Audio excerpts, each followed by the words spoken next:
Hi guys, welcome back to my mini vlog. ಬೆಳಗ್ಗೆ ಎದ್ದ ತಕ್ಷಣ ಒಳ್ಳೆ ವ್ಯೂ ಸಿಗ್ತಾಯಿತ್ತು. ಪೀಸ್ಫುಲ್ಲಾಗಿ ಎಂಜಾಯ್ ಮಾಡಿಕೊಂಡು, ಬಿಸಿಲು ತುಂಬ ಜಾಸ್ತಿ ಆಗೋದಕ್ಕೆ ಮುಂಚೆ ನನ್ನ ಮಗಳಿಗೆ ಒಂದು ಫೋಟೋ ಶೂಟ್ ಮಾಡ್ಕೊಬಿಡೋಣ ಅಂತ ನಾವು ಕೆಳಗೆ ಹೋದ್ವಿ. ಬೀಚ್ ಹತ್ರ ಹೋಗಿ ಫೋಟೋಸ್ ತೆಗಿಯೋ ಅಷ್ಟರಲ್ಲಿ ಅಲ್ಲೇ ಫೋಟೋಗ್ರಾಫರ್ಸ್ ಸಿಕ್ಕಿದ್ರು. ಅಲ್ಲೇ ಅವ್ರ ಹತ್ರ ಒಂದೆರಡು ಫೋಟೋಸ್ ತೆಗೆಸಿದ್ವಿ.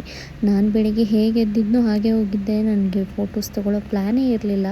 ಸೊ ಅದೇ ಡ್ರೆಸ್ಸಲ್ಲಿ ಒಂದೆರಡು ಫೋಟೋ ತೊಗೊಂಡು ನನ್ನ ಮಕ್ಕಳನ್ನ ಬೀಚಲ್ಲಿ ಚೆನ್ನಾಗಿ ಆಡಿಸಿ, ಅವಳು ಖುಷಿ ಆಗೋವರೆಗೂ ಸ್ವಲ್ಪ ಹೊತ್ತು ಅಲ್ಲೇ ಕೂರಿಸ್ಕೊಂಡಿದ್ದು. ನಾನು ಸ್ವಲ್ಪ ಹೊತ್ತು ಆಟ ಆಡಿ, ನೆನ್ನೆ ಅಂತೂ ಬೀಚ್ ಹತ್ರ ಒಂದು ಕ್ಲಿಪ್ಪಿಂಗ್ಸ್ ತೊಗೊಳಕ್ಕಾಗಿಲ್ಲ, ಫೋನ್ ತೊಗೊಂಡೋಗಿಲ್ಲ ಅಂತ.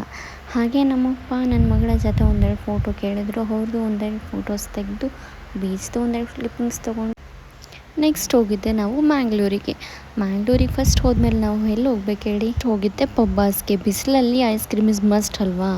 ಸೊ ದ್ಯಾಟ್ ನಾವು ಫಸ್ಟ್ ಪಬ್ಬಾಸ್ಗೆ ಹೋಗಿ ಸಖತ್ತಾಗೆಲ್ಲ ಐಸ್ ಕ್ರೀಮ್ ತಿಂದ್ಕೊಂಡು ಎಂಜಾಯ್ ಮಾಡಿಕೊಂಡು, ನಮ್ಮಪ್ಪ ಫಸ್ಟ್ ಟೈಮ್ ಟ್ರೈ ಮಾಡ್ತಿದ್ದಾರೆ, ಅವ್ರಿಗೂ ತುಂಬ ಇಷ್ಟ ಆಯಿತು. ಆ್ಯಂಡ್ ದೆನ್ ನಾವು ಹೋಗಿದ್ದೆ ಕೊರಗಜ್ಜ ಟೆಂಪಲ್ಗೆ. ಅಲ್ಲಿ ಫೋಟೋಸ್ ತೊಗೊಳ್ಳೋ ಹಾಗಿಲ್ಲ, but still I took few photos, but I am sorry for that. ಅಲ್ಲಿ ತುಂಬ ಚೆನ್ನಾಗಿ ದರ್ಶನ ಆಯಿತು. ದರ್ಶನ ಮುಗಿಸ್ಕೊಂಡು ನಾವು ನೆಕ್ಸ್ಟ್ ಎಲ್ಲಿ ಹೋದ್ವಿ ಅಂತ ಮುಂದಿನ ಬ್ಲಾಗಲ್ಲಿ ಹೇಳ್ತೀನಿ.